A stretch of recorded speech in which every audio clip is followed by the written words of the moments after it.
Breaking news Delhi పేలుడు తర్వాత NIA విచారణలో సంచలన విషయాలు బయటకు వస్తున్నాయి. ఢిల్లీలో ఎర్రకోట ముందు కారు బాంబు పేలుడు తర్వాత దాని మూలాలు భారతదేశంలో చాలా రాష్ట్రాల నుంచి కాశ్మీర్ వెళ్ళాయి.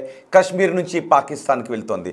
పాకిస్తాన్కి చెందిన ఉగ్రవాద సంస్థ దీని వెనుక ఉంది అనే విషయాలు బయటకు వస్తున్నాయి. మసూద్ అజార్ భారతదేశ జైల్లో నుంచి విమానాన్ని హైజాక్ చేసి తప్పించుకుని వెళ్ళిపోయిన మసూద్ అజార్ తరచూ భారతదేశంలో ఎన్నో అటాక్లకి పాల్పడుతూనే ఉన్నాడు. పార్లమెంటుపై అటాక్ దగ్గర నుంచి ఢిల్లీ పేలుళ్ల దగ్గర నుంచి ముంబైలో పేలుళ్ల వరకు ఈ మసూద్ అజార్ సూత్రధారి. మొన్న పహల్గామ్ దాడి తర్వాత పాకిస్తాన్కి మనం చాలా గట్టి బుద్ధి చెప్పాం. ఆపరేషన్ సింధూర్ని స్టార్ట్ చేసి పాకిస్తాన్ వెన్నులో వణుకు పుట్టించాం. పాకిస్తాన్ ప్రపంచ దేశాల ముందుకు వెళ్ళి కాళ్ళు వేళ్ళు పట్టుకుని భారత్ని మాపై యుద్ధం చేయకుండా ఆపించండి, మా పని అయిపోయింది అని ఇతర దేశాల దగ్గరికి వెళ్ళి చైనా దగ్గరకు, అమెరికా దగ్గరకు, టర్కీ దగ్గరికి వెళ్ళి బతిమాలుకున్న భారతదేశం దగ్గర కూడా వచ్చి బతిమాలుకున్నంత పని చేస్తేనే ఆ రోజు ఆపరేషన్ సింధూర్ని ఆపాము. కానీ ఇప్పుడు ఈ దాడి తర్వాత మూలాలు వెతుకుతూ ఉంటే ఇమామ్ ఇర్ఫాన్ మీకు ఒక ఫోటోగ్రాఫ్ని చూపిస్తాను. మీరు ఇప్పటివరకు ఆ ఫోటోగ్రాఫ్ని చూశారు. ఇమామ్ ఇర్ఫాన్ ఈ దాడుల వెనుక ఉన్న భారతదేశం నుంచి దాడులకు సూత్రధారి ఇతను. ఈ ఇమామ్ ఇర్ఫాన్ జైషే మహమ్మద్ చీఫ్ మసూద్ అజార్తో సంబంధాలు ఉన్నాయి. ఢిల్లీలో పేలిన కారు బాంబు దాడి వెనుక పాకిస్తాన్కు చెందిన ఉగ్రవాద సంస్థ ఉంది. ఆ ఉగ్రవాద సంస్థ చీఫ్ కోసం భారత్ ప్రయత్నాలు చేస్తూనే ఉంది. వాడిని మాకు అప్పగించండి అని భారత్ అడుగుతూనే ఉంది. కానీ పాకిస్తాన్లో ఉన్న ఆ ఉగ్రవాది పాకిస్తాన్లో తిరుగుతూనే ఉన్నాడు, రోడ్లపైన తిరుగుతూనే ఉన్నాడు. కానీ పాకిస్తాన్ మాత్రం మా దేశంలో ఉగ్రవాదులు లేరు అని అంటోంది. మన దేశం నుంచి తప్పించుకుని పారిపోయిన మసూద్ అజార్ ఢిల్లీలో పేలిన ఈ కారు బాంబు దాడికి ప్రధాన సూత్రధారి వాడే. ఒమర్తో పాటు షాహీన్ అరెస్ట్ చేశారు, కొంతమందిని అరెస్ట్ చేశారు. పేలుడు పదార్థాలని పెద్ద ఎత్తున స్వాధీనం చేసుకున్నారు. పేరు షాహీన్, మీరు డాక్టర్ షాహీన్ కూడా మీరు బిగ్ టీవీ స్క్రీన్ పైన చూస్తున్నారు. వీళ్ళందరూ ఇప్పుడు ఎన్ఐఏ అదుపులో ఉన్నారు. విచారణ జరుపుతున్న కొద్దీ దీని మూలాలు కాశ్మీర్ నుంచి పాకిస్తాన్ వైపు ఇప్పుడు ఉన్నాయి. ఇప్పుడు పాకిస్తాన్ భయపడుతోంది. ఇప్పటికే మనం వార్నింగ్ ఇచ్చాం పాకిస్తాన్కి, గుర్తుందా? ఆపరేషన్ సింధూర్ అయిపోయిన తర్వాత చాలా కొన్ని విమర్శలు వచ్చాయి. ఆపరేషన్ సింధూర్ని అనవసరంగా ఆపేశారు, పాకిస్తాన్కి గట్టి బుద్ధి చెప్పాల్సింది, పాకిస్తాన్ని ప్రపంచ పటం నుంచి తీసేయాల్సింది, పిఓకేని స్వాధీనం చేసుకుని ఉండాల్సింది అని కొన్ని విమర్శలు వచ్చాయి ఆపరేషన్ సింధూర్ని ఆపేసిన తర్వాత. ఆ తర్వాత కేంద్ర ప్రభుత్వం చాలా స్పష్టంగా చెప్పింది ఆపరేషన్ సింధూర్ పాజ్ మాత్రమే. కానీ ఆపరేషన్ సింధూర్ ఆగలేదు. ఎప్పుడైనా పాకిస్తాన్ తోక జాడిస్తే, భారత్పై కన్నెత్తి చూస్తే, భారత్పై ఉగ్రవాద చర్యలకు పాల్పడితే ఆపరేషన్ సింధూర్ 2.0 స్టార్ట్ అవుతుంది అని కేంద్రం చాలా స్పష్టంగా చెప్పింది. ఇప్పుడు ఢిల్లీలో బీజేపీ అధికారంలోకి వచ్చిన తర్వాత తొలిసారి అత్యంత ప్రతిష్టాత్మకమైన ప్రదేశం ఎర్రకోట ముందు కారు బాంబు పేల్చారు. అంటే సవాల్ విసిరారు. ఈ ఉగ్రవాదులు ఏం చేస్తారనే సవాల్ విసిరారు. వెతికితే ఎన్ఐఏ తీగ లాగితే ఈ డొంకంతా పాకిస్తాన్లో కదులుతూ ఉంది. అంటే మనం 2.0 ముగిసిపోలేదని చెప్పాం, కానీ పాకిస్తాన్ ఉగ్రవాదులు దీనికి సవాల్ విసిరారు. ఎందుకంటే పాకిస్తాన్లో ప్రభుత్వానికి ఉగ్రవాదులకు అత్యంత సన్నిహిత సంబంధాలు ఉంటాయి. ఒక దశలో ఉగ్రవాదులే ప్రభుత్వాన్ని నడిపిస్తూ ఉంటుంటారు. అక్కడ ప్రభుత్వం ఏం చేయాలి అనేది, ఏం మాట్లాడాలి, ఎటువంటి చర్యలు తీసుకోవాలనేది ఉగ్రవాదుల కనుసన్నల్లోనే జరుగుతుంటుంటాయి. ఇప్పుడు ఆ ఉగ్రవాదుల కన్నుసన్నలతో భారతదేశంలో ఎర్రకోట ముందు మొన్న కారు బాంబు దాడి జరిగింది. 12 మంది చనిపోయారు. మృతుల సంఖ్య ఇంకా పెరుగుతుందనే వార్తలు భయాన్ని కలిగిస్తున్నాయి. దీని మూలాలు ఇప్పుడు పాకిస్తాన్లో ఉండటంతో పాకిస్తాన్ భయపడుతోంది. ఎందుకంటే మొన్న మనం చెప్పాం ఆపరేషన్ సింధూర్ 2.0 స్టార్ట్ అయ్యే అవకాశం ఉంటుంది ఒకవేళ తోక జాడిస్తే అని. మరి ఇప్పుడు పాకిస్తాన్ తోక జాడించింది. అందుకే పాకిస్తాన్కి ఇప్పుడు భయం పుడుతుంది. అందుకే పాకిస్తాన్ ఇప్పుడు ఏమంటుందో తెలుసా? ఢిల్లీలో జరిగిన ఈ కారు బాంబు పేలుడు గ్యాస్ సిలిండర్ పేలడం ద్వారా జరిగిందంట. గ్యాస్ సిలిండర్ పేలుడు ద్వారా జరిగింది, దీనికి ఉగ్రవాదులతో సంబంధం లేదని పాకిస్తాన్ చెప్తోంది. ఇక్కడ మనం ఒమర్ని పట్టుకున్నాం. ఆ ఒమర్ పుల్వామాకు చెందిన వ్యక్తి. అతని తల్లి డిఎన్ఏతో పోలింది. అతను డాక్టర్ ఉమర్ మిగిలిన వాళ్ళు ఏ విధంగా ఇక్కడ పేలుళ్ళకి పాల్పడుతున్నారు, దొరికిన ఆదిల్ షాహిల్తోనూ మిగిలిన వ్యక్తులతో ఏ విధంగా కోఆర్డినేట్ చేసుకుంటున్నారనే పక్కా సమాచారం ఇక్కడ ఉంది. కానీ పాకిస్తాన్ ఏమంటుంది అంటే ఇది గ్యాస్ సిలిండర్ పేలడం ద్వారా జరిగిన పేలుడు అని పాకిస్తాన్ కల్లిబుల్లు కబుర్లు చెప్తోంది. అంతేకాదు ఇస్లామాబాద్లో మొన్న దాడి జరిగింది. ఇస్లామాబాద్లో దాడి జరిగితే అది ఆఫ్ఘనిస్తాన్కు చెందిన తాలిబన్లు ఆ దాడి చేశారు. తాలిబన్లను ప్రోత్సహించి మా దేశంలో భారత్ దాడులకు పాల్పడుతుందని పాకిస్తాన్ మొసలు కన్నీరు కారుస్తుంది. ఎందుకు అంటే ఒకవేళ భారత్ ఇప్పుడు 2.0 ఆపరేషన్ సింధూర్ 2.0 స్టార్ట్ చేస్తుందేమోననే భయం పాకిస్తాన్లో కలుగుతుంది. మనం చాలా సందర్భాల్లో వార్నింగ్ ఇచ్చాం. ఇంకొకసారి భారత్ వైపు మీరు కన్నెత్తి చూస్తే ఆపరేషన్ సింధూర్ 2.0 స్టార్ట్ అవుతుంది అని. ఇప్పుడు పాకిస్తాన్కి అయినా బుద్ధి రాలేదు. పెహల్గాం దాడి తర్వాత వాళ్ళ ఉగ్రవాద స్థావరాలపై మనం దాడులు చేసాం. మసూద్ అజార్కి సంబంధించిన స్థావరాలపై మనం దాడులు చేసాం. హఫీజ్ సయీద్కి సంబంధించిన స్థావరాలపై మనం దాడులు చేసాం. వాళ్ళకి సంబంధించిన బంధువులను అంటే టెర్రరిస్టులు ముసుగులో ఉన్న వాళ్ళ బంధువులను మనం మట్టుబెట్టాం. మన బ్రహ్మోస్ క్షిపణి ప్రయోగిస్తే వాళ్ళు దాచిన అనుస్థావరాలు వణికిపోయాయి. దీంతో అమెరికా, టర్కీ, చైనా వాళ్ళకి సాయం చేయాల్సి వచ్చింది. ఒక భయాన్ని మనం చూపించాం. భారత్ వైపు కన్నెత్తి చూడాలి అంటే భయపడాల్సిన పరిస్థితిని మనం అక్కడ సృష్టించాం. కానీ ఇప్పుడు మరోసారి పాకిస్తాన్ మన దేశ రాజధానిపై పాకిస్తాన్ ప్రేరేపిత ఉగ్రవాద సంస్థలు, భారతదేశంలో స్లీపర్ సెల్స్గా ఉంటున్న వాళ్ళు, పాకిస్తాన్ ప్రేరేపిత ఉగ్రవాదులు, ఇక్కడ ఉగ్రవాదులను తయారు చేయడానికి వాళ్ళు ప్రయత్నం చేస్తున్న వాళ్ళు సృష్టించినటువంటి మారణహోమం పాకిస్తాన్ నుంచే ప్లాన్ జరిగిందనే విషయాలు బయటకు వస్తున్నాయి. ఇప్పుడు పూర్తి ఆధారాలు భారత్కు చిక్కితే ఇది పాకిస్తానే ఈ దాడికి పాల్పడింది అని ప్రపంచ దేశాల ముందు సాక్ష్యాలతో సహా చూపించి మనపై 2.0 స్టార్ట్ చేస్తే, ఆపరేషన్ సింధు 2.0 స్టార్ట్ చేస్తే మన పరిస్థితి ఏంటి? మొన్నే మనం చావు తప్పి కన్ను లొట్టబోయింది అన్న పరిస్థితి ఉంది పాకిస్తాన్కి. చావు తప్పి కన్ను లొట్టబోయింది అని పాకిస్తాన్ అనుస్థావరాలు, అణుబాంబులు దాచిన చోటును మనం వణికించాం.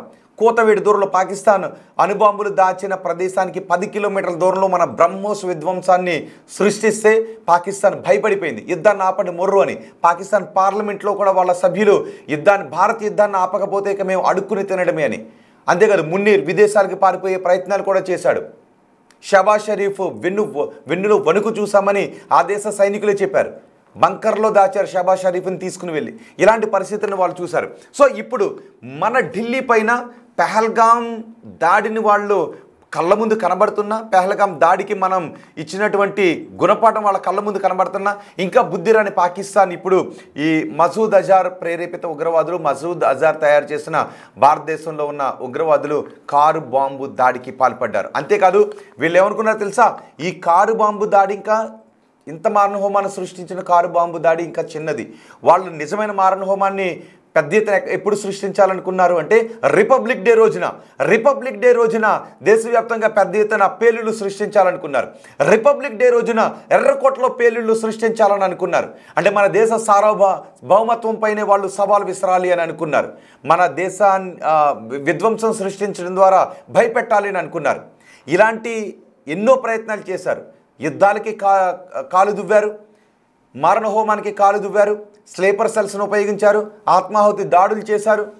ఇలాంటి ఎన్ని చేసినా మా ధైర్యాన్ని మాత్రం ఏమీ చేయలేకపోయారు. తిరిగి భారతదేశం కొట్టిన దెబ్బతో కోలుకోలేక కుంటి నక్కలాగా మారి అటు చైనా దగ్గరకో అమెరికా దగ్గరకో వెళ్ళి మొరబెట్టుకున్నారు. వాళ్ళ సహాయంతో యుద్ధాన్ని ఆపించుకునే ప్రయత్నాలు చేశారు. కానీ భారతదేశమే ఆ రోజు ఆపరేషన్ సింధూర్ని దయతలిచి ఆపింది. ఎందుకంటే ఇప్పటికే ఉగ్రవాదుల పీచు మనిచాం, చాలామంది ఉగ్రవాదుల 10ల సంఖ్యలో ఉగ్రవాదులను హతమార్చాం. కాబట్టి ఇప్పటికైనా బుద్ధి తెచ్చుకుంటుందేమో అని చూసాం. పాకిస్తాన్ ప్రజలపైన మాకు ఎటువంటి కోపం లేదు అని చెప్పాం. కానీ అయినప్పటికీ కూడా పాకిస్తాన్కి బుద్ధి రాలేదు. మన దేశం పైన ఎర్రకోట ముందు దేశ రాజధానిలో కారు బాంబుని వాళ్ళు పేల్చారు. దీనికి మసూద్ అజారే కారణం. సో ఇప్పుడు కేంద్ర ప్రభుత్వం ఏం చేయబోతోంది? పూర్తి ఆధారాలను సేకరిస్తోంది. ఎన్ఐఏ దర్యాప్తు చేసి ఆధారాలన్నీ కాశ్మీర్ దగ్గర నుంచి పాకిస్తాన్ వైపే వెళ్తున్నాయి. ఇప్పుడు కేంద్రం 2.0 స్టార్ట్ చేయబోతోందా? మన రక్షణ మంత్రి అదే విషయాన్ని స్పష్టం చేశారు. కేంద్రం అదే విషయాన్ని స్పష్టం చేసింది. పాకిస్తాన్ తోక జాడిస్తే ఆపరేషన్ సింధు 2.0 స్టార్ట్ అవుతుంది అని. మరి ఇప్పుడు ఆపరేషన్ 2.0 స్టార్ట్ అవుతుందేమోననే భయం పాకిస్తాన్ కూడా పట్టుకుని అది కూండ్రాగాలు తీస్తుంది. భారతదేశంలో ఢిల్లీలో ఎర్రకోట ముందు పేలింది కారు బాంబు కాదు అదే అంటోంది ఈ పాకిస్తాన్. కేవలం అది గ్యాస్ సిలిండర్ పేలింది, కారులో ఉన్న గ్యాస్ సిలిండర్ పేలింది, సిఎన్జి పేలింది అని పాకిస్తాన్ కల్లిబుల్లు కబుర్లు చెబుతూ ఉంది. మనం మాత్రం స్పష్టమైన ఆధారాలు సేకరించాం, అందుకే ఇప్పుడు పాకిస్తాన్ భయపడుతుంది. సో మీరేమనుకుంటున్నారు? మీ అభిప్రాయం ఏంటి? మళ్ళీ పాకిస్తాన్కి గుణపాఠం చెప్పే సమయం ఆసన్నమైందని మీరు అనుకుంటున్నారా? ఈసారి పాకిస్తాన్కు సరైన గుణపాఠం చెప్పాల్సిందని మీరు అనుకుంటున్నారా? ఇప్పటికి మనం చూసాం, మసూద్ అజారే ఈ పేలుళ్లకు సూత్రధారి, జైషే మహమ్మద్ దీని వెనుక ఉందేమోనని ఆ రోజే అనుకున్నాం. ఇప్పుడు దాని మూలాలు బయటపడుతూ ఉన్నాయి. ఇమామ్ ఇర్ఫాన్ని అరెస్ట్ చేసిన తర్వాత, అదిగో చూడండి ఒకసారి, ఇమామ్ ఇర్ఫాన్ మీరు మొదటి బాక్స్లో అక్కడ కనబడుతూ ఉన్నాడు. ఇమామ్ ఇర్ఫానే వీటన్నిటికీ సూత్రధారి. ఇమామ్ ఇర్ఫాన్ ఆదేశాలతోనే స్లీపర్ సెల్స్ ఇక్కడ యాక్టివేట్ అవుతున్నాయి, పేలుడు పదార్థాలను సేకరిస్తున్నారు. ఈ డాక్టర్ ఉమర్, ఇదిగో చూడండి, కళ్ళద్దాలు పెట్టుకుని డాక్టర్ ముసుగులో ఉన్న ఈ ఉమర్ కూడా ఈ ఇమామ్ ఇర్ఫాన్ ఆదేశాలతోనే పనిచేస్తున్నాడు. 2 సంవత్సరాల నుంచి భారతదేశంలో పేలుడు పదార్థాలు సేకరిస్తున్నారు.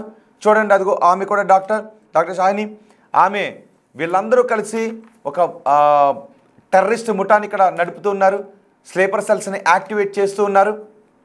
సో ఇప్పుడు వీళ్ళందరినీ అరెస్ట్ చేసిన తరువాత బయటకు వస్తున్నటువంటి విషయాలు ఏంటి అంటే పాకిస్తాన్ సంబంధాలు బయటపడుతున్నాయి.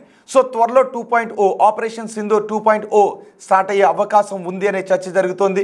ఢిల్లీలో పైగా బీజేపీ అధికారంలోకి వచ్చిన తర్వాత, భారతదేశంలో బీజేపీ అధికారంలోకి వచ్చిన తర్వాత ఢిల్లీలో జరిగిన తొలి దాడి ఇది. ఇప్పటి వరకు ఢిల్లీలో బాంబు దాడులు జరగలేదు. 2005లో జరిగాయి, 2008లో జరిగాయి. పెద్ద ఎత్తున బాంబ్ బ్లాస్ట్లకు పాల్పడ్డారు, సీరియల్ బాంబ్ బ్లాస్ట్లకు పాల్పడ్డారు. ఇప్పుడు బీజేపీ అధికారంలో ఢిల్లీలో, దేశ రాజధాని ఢిల్లీలో జరిగిన తొలి దాడి ఇది. బాంబ్ బ్లాస్ట్ చేయడం తొలి బాంబ్ బ్లాస్ట్ ఇది. దీంతో కేంద్ర ప్రభుత్వం కూడా చాలా సీరియస్గా తీసుకుంది. ఇప్పటికే కేంద్ర ప్రభుత్వం ఒక వార్నింగ్ ఇచ్చింది. ఈ దాడులకు సూత్రధారి ఎవరైనా కూడా వాళ్ళని వదిలిపెట్టేది లేదు అని కేంద్రం చెప్తోంది. మరి ఇప్పుడు ఆ ప్రతీకారం ఏ విధంగా తీర్చుకోబోతున్నారు? ఢిల్లీలో దేశ రాజధాని నడిబొడ్డున ఎర్రకోట ముందు ఈ బాంబు పేలుడుకు కేంద్రం ప్రతీకారం ఏ విధంగా తీర్చుకోబోతుందన్నది మరికొద్ది రోజుల్లోనే తెలిసే అవకాశం కనిపిస్తోంది. అందుకే ఇప్పటికే పాకిస్తాన్ వెన్నులో అప్పుడే వణుకు మొదలైంది. ఆపరేషన్ సింధూర్ వాళ్ళ కళ్ళ ముందు కనబడుతుంది. ఆపరేషన్ సింధూర్తో మనం ఏ విధంగా వాళ్ళకి బుద్ధి చెప్పాం, మన బ్రహ్మోస్ వాళ్ళ వెన్నులో ఏ విధంగా వణుకు పుట్టిందో వాళ్ళకి ఇప్పుడు కళ్ళ ముందు కనబడుతూనే ఉంది. అయినప్పటికీ బుద్ధి రాని పాకిస్తాన్ తన దేశంలో ఉన్న ఉగ్రవాద సంస్థలను కంట్రోల్ చేయలేకపోతుంది. పాకిస్తాన్ ప్రభుత్వం హఫీజ్ సయీద్, మసూద్ అజార్ ఇలాంటి వాళ్ళు భారతదేశంపై నిత్యం మారణహోమం సృష్టించడానికి వాళ్ళు ప్లాన్ చేస్తున్నారు. ఇప్పుడు పాకిస్తాన్ మూలాలు బయటపడిన తర్వాత కేంద్రం పాకిస్తాన్కి ఏ విధంగా బుద్ధి చెబుతుందని దేశం ఎదురు చూస్తుంది. ఎన్ఐఏ పూర్తి స్థాయిలో దర్యాప్తు తర్వాత బయట పెట్టబోయే వాస్తవాలు ఏంటి, అది పాకిస్తాన్తో సంబంధాలు బయటపడిన తర్వాత ఆపరేషన్ 2 ఎప్పుడు స్టార్ట్ కాబోతుందా అనే విషయంపైన పెద్ద ఎత్తున చర్చ జరుగుతుంది. సో మీరేమనుకుంటున్నారు? పాకిస్తాన్కి ఇప్పుడు గట్టి బుద్ధి చెప్పాల్సిన సమయం ఆసన్నమైందని మీరు అనుకుంటున్నారా? మీ అభిప్రాయాన్ని కమెంట్ బాక్స్లో తెలియజేయండి. పాకిస్తాన్పై మళ్ళీ మనం దాడి చేయాల్సిందేనా అని ఓటింగ్ కూడా పెట్టాం. అవును అని 96% మంది అంటున్నారు. కేవలం 4% మంది పాకిస్తాన్ సానుభూతి పరులు చాలామంది మన దేశంలో ఉన్నారు. అందుకే కదా ఇప్పుడు ఈ ఉగ్రదాడికి పాల్పడిన ఒమర్ కానివ్వండి, ఈ ఆదిల్ కానివ్వండి, ఈ ముజముల్ కానివ్వండి, వీళ్ళందరూ మన దేశంలో పుట్టి, మన గాలి పీల్చుతూ, మన తిండి తింటూ, మన కళాశాలలో చదువుకొని, మన వనరులను ఉపయోగించుకొని, మన దయాదాక్షిణ్యాలతో బతుకుతూ మన దేశం పైన పాకిస్తాన్తో చేతులు కలిపి దాడికి పాల్పడిన వీళ్లను ఉరి తీయాలి అని చాలామంది అంటూ ఉన్నారు. సో వీళ్ళు పాకిస్తాన్తో ఏ విధంగా లింకులు పెట్టుకున్నారు అనే విషయాలను ఎన్ఐఏ పూర్తి ఆధారాలతో బయటకు తీయబోతోంది. వాటిని ప్రపంచం ముందు పెట్టి పాకిస్తాన్పై గట్టి బుద్ధి చెప్పే, ఇంతకుముందు కేంద్ర ప్రభుత్వం అన్నట్టే ఆపరేషన్ సింధూర్ 2.0 స్టార్ట్ అయ్యే క్షణాలు బహుశా త్వరలోనే ఉన్నాయని అనిపిస్తోంది. మరి మీకేమనిపిస్తోంది? మీ అభిప్రాయాన్ని కమెంట్ బాక్స్లో తెలియచేయండి.